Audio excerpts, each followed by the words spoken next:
அனைவருக்கும் வணக்கம் நண்பர்களே. அவன் ஜெகநாதன் பேசுகிறேன். எப்பயும் போல் இன்றைக்கி வந்து வீராணை ஏரிக்கு மீனுக்கு வந்தேன். மீனுக்கு வந்தோன்னா இன்றைக்கி வந்து தண்ணியெல்லாம் பார்த்திங்கனாக்கா ஆற்றுல வந்து திறந்து போயிடுச்சு.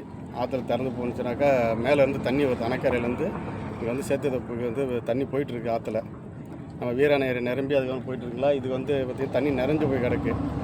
வந்து ஒரு 4 நாளைக்கு முன்னாடி வந்தால் கொஞ்சம் மீன் பெரிய பெரிய மீன்லாம் அம்பிட்டுச்சு. அதே இடத்துல தான் இன்றைக்கி வீசினேன். இன்றைக்கி வீசினேனாக்கா மீன் அம்பிட்டுச்சு. வாழை மீன், கெண்டை அம்பிட்டுச்சு, சிலேப்பி அம்பிட்டுச்சு. நண்பர்களே, நேற்று போட்ட வீடியோவில் வந்து என்னென்னு பார்த்தீங்கன்னாக்கா வீராணை ஏரியில் வந்து வீராணை ஏரி மீன் நாட்டு மீன். அது வீராணையில் கிடைக்கிறதா பொதுவாக நாட்டு மீன் தான். இங்கே வந்து பார்த்திங்கனாக்கா வீராணை மீன் நாட்டு மீன் அனைத்து வகையான மீன் கிடைக்கும்.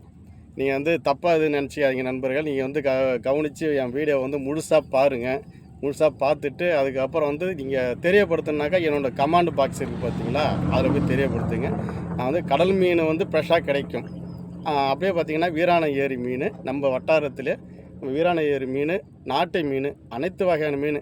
இப்போ பார்த்திங்கனாக்கா கெண்டை கிடைக்கும், வாழை கிடைக்கும், அப்புறம் இந்த உளுவை, கெண்டை குஞ்சு, இதெல்லாம் பார்த்திங்கன்னா இது மேலே வந்து நாட்டு மீன் வகை. இதெல்லாம் இது பார்த்திங்கனாக்கா அனைத்து மீனும் இப்போ வீராணை ஏரியில் கிடைக்கும். நான் நேற்று வீடியோவில் தான் சொன்னேன்.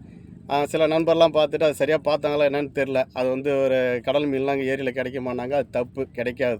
நான் சொன்னது வந்து வீராணை ஏரி மீன் அனைத்து வகையான மீன் நாட்டு மீன் கிடைக்கும். நண்பர்களே, இப்போ வந்து ஏரிக்கு வந்திருக்கேன். இன்றைக்கி வந்து மீன் வகை வந்து கிடச்சிருக்கு. 3 வகையான மீன் கிடச்சிருக்கு. மீனை காட்டுறேன் பாருங்கள். இதுக்கப்புறம் வந்து தண்ணி வடிய ஆரம்பிச்சிச்சுனாக்கா இனிமேல் நிறைய மீன் நம்பிடும். இது வந்து விசிறு வலையை பயன்படுத்தி தான் இப்போ தான் கரை ஏறினேன். இப்போ கரை ஏறி விசிறு வலையை பயன்படுத்தி தான் மீன் பிடிச்சேன். இது வந்து பெரிய மீன் பிடிக்கிறதுக்காக எடுத்துகிட்டு வந்தேன். சின்ன சின்ன மீன்லாம் ஒன்றும் இல்லை. இதுக்கப்புறம் தான் அம்பிடும். தண்ணி இவ்வளோ தண்ணியில் வந்து மீன்லாம் அம்பிடுறது ரொம்ப கஷ்டமான வேலை. அதெல்லாம் வந்து இவ்வளோ தண்ணியில் வந்துட்டு அம்பிடாது. ஏதோ இப்போ தண்ணி கொஞ்சம் குறைஞ்சி பாசனத்துக்கு மூளைக்கு மூளை வந்து தண்ணி திறந்து விட்ருக்காங்க. இப்போ பார்த்தீங்கன்னாக்கா இப்போ நான் நிற்கிற இடம்லாம் பார்த்தீங்கன்னாக்கா தண்ணி இன்னும் வரைஞ்சி அது வரைக்கும் போயிடும். இப்போ நாளுக்கு நாள் வந்து தண்ணி குறைஞ்சிட்டு தான் இருக்கும். இப்போ மேலேருந்து தண்ணி வரும்னு சொல்லத்துனால ஏரி ஃபுல்லாக தண்ணி இருக்குது. நண்பர்களே, என் வீடியோ வந்து முழுசாக பாருங்கள். நான் வந்து இப்போ மீன் சம்மந்தமான வீடியோ போட்டுட்டு வரேன். நிறைய நண்பர்லாம் கேட்குறாங்க, மீன்லாம் வந்து பிடிக்கிறாங்க, எங்கே பிடிக்கிறாங்க எதுவும் தெரிலன்னு. கவலைப்படாதீங்க. நான் வந்து எந்த இடத்துல முதல்ல எல்லோரும் சொல்லியிருக்கேன். இப்போ இருக்கிறது பார்த்தீங்கன்னாக்கா தென்பாதிக்கும் கூலாப்பாடிக்கும் இடையில ஒவ்வொரு நாளைக்கும் ஒவ்வொரு இடம் போடுவோம். ஏன்னா பள்ளம் வந்து அங்கே தான் பள்ளம் இருக்கும். நாங்கள் தெப்பை போட்டு பிடிக்கிறதுனால பள்ளத்தில் வந்து மீன் பிடிக்கிறோம். அதனால் யாரும் கவலைப்படாதீங்க. வீடியோவை பாருங்கள். தொடர்ச்சியாக வீடியோ பார்த்துட்டு வாங்க. இது வந்து ஒளிமறைவு இல்லை. நான் மீன் பிடிக்கிற இடத்த கரெக்டாக நான் சொல்கிறேன். நான் கரெக்டாக வந்து நீங்களும் நாங்களும் சேர்ந்து பிடிச்சாக்க இன்னும் அதிகமாக வந்து மீன் பிடிக்கலாம். தனியாக பிடிக்கிறது கொஞ்சம் கஷ்டமாக இருந்தாலும் நிறைய பேர் சேர்ந்து மீன் பிடிச்சாக்க இன்னும் கொஞ்சம் நிறையா கிடைக்கும். அதனால் வந்து எனக்கு வந்து இன்றைக்கி 3 வகையான மீன் கிடச்சிருக்குது. பாருங்கள். இது வந்து முழுசாக வந்து நான் வந்து காட்டுறேன். இப்போதைக்கு வந்து வாழை மீன் ஒன்றும் அதிகமாக பெரிய மீன்லாம் அம்பிடும். ஆனால் வந்து இப்போ பெரிய மீன் இப்போ வர்றதுக்கான வேலை இல்லை.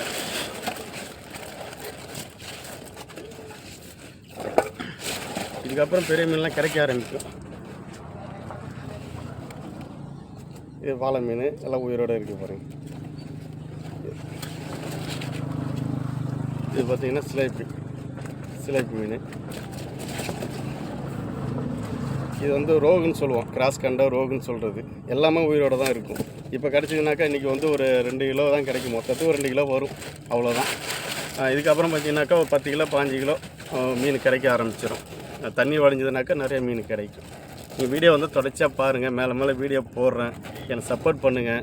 அனைத்து வகையான மீன் சம்மந்தமான வீடியோலாம் போட்டுட்டு வரேன். என் வீடியோ முழுசாக பாருங்கள். உங்களுக்கு கமெண்டில் வந்து ஏதாவது குறை இருந்ததுனாக்கா என்னோடய கமெண்ட் பாக்ஸ் இருக்கும். என் கமெண்ட் பாக்ஸில் போய் தெரியப்படுத்துங்க. அனைவருக்கும் நன்றி, வணக்கம்.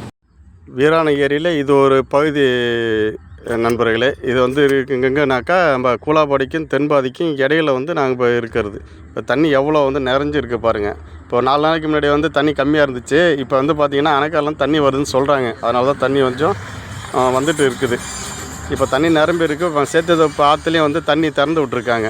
2 சட்டரை திறந்து கொஞ்சம் வேகமாக தான் தண்ணி போயிட்டு இருக்குது. இதுக்கப்புறம் தண்ணி குறைஞ்சானு. ஏன்னா மூலிகை விவசாயத்துக்காக வந்து மதுவெல்லாம் திறந்து போகுது. தொடர்ச்சியாக வீடியோ பாருங்க. இன்றைக்கி ஏரியில் கிடைச்ச மீன் இது பெருசாக நீட்டாக இருக்கிறது வாழை மீன். அது 2 வந்து மிருகால் பொடி, சிலேப்பி. இதுதான் வீராணை ஏரியில் இன்றைக்கி கிடைச்சது.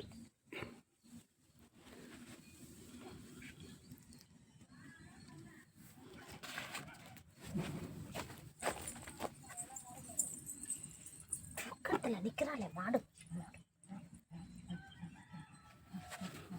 எல்லாம் உயிரோட ஏரியில் பிடிக்கும்போது உயிரோடு இருந்தது.